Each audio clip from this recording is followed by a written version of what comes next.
So let's have a look at an iron swing and a driver swing. Common questions I get is, should the setup change and should I stand in a different way? So if we look at my iron swing and my driver swing here, iron swing on the left, driver swing on the right. I've drawn a line straight up from the golf ball on both shots. And what you're going to notice with the iron swing is that the ball's further back in my stance, so close to the middle, maybe fractionally forward the middle, and then with the driver the ball is much closer to my left heel, so on this occasion it's opposite my left heel.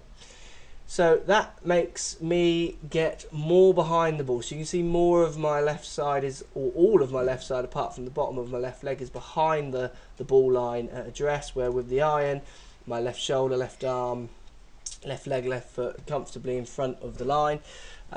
So I'm stood almost more on top of the ball. Both shots I've got my head behind the ball, so on the iron swing as well as the driver.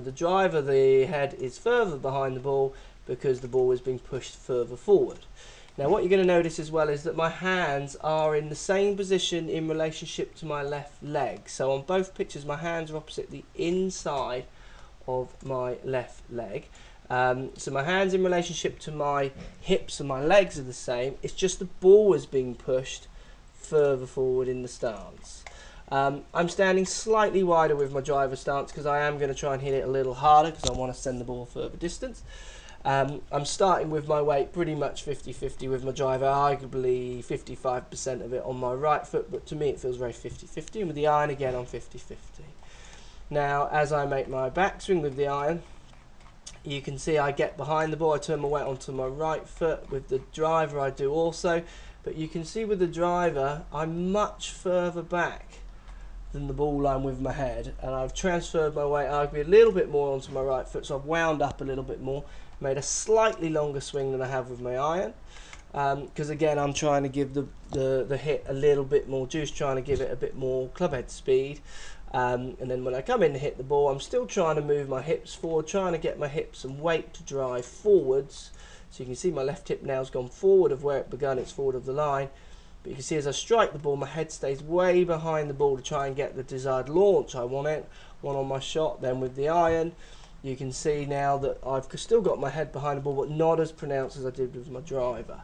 So for me, it's a very similar swing with both clubs. The setup slightly changes with the ball position, but the driver, if anything, I'm going for it a bit more. So what happens is I make a slightly bigger run up, so I turn behind the ball a bit more, and I throw my hips through, but keep my head back a little bit more, so I stretch my middle out more here. So this angle is stretched more than the iron to try and get better launch and a bit more distance. Now if you see as I come through here, again hands in relationship to the left leg are very, very similar.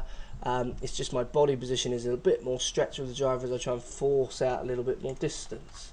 So your main differences with your iron to your driver, really just think about your ball position. Try and set your hands in relationship to your body in a very similar way, and also just try and make sure that when you're hitting your driver you do keep your head behind the ball. I see lots of golfers trying to get their whole body moving forward, so they try and move everything forward on the downswing to transfer their weight, which creates low kind of slicing shot.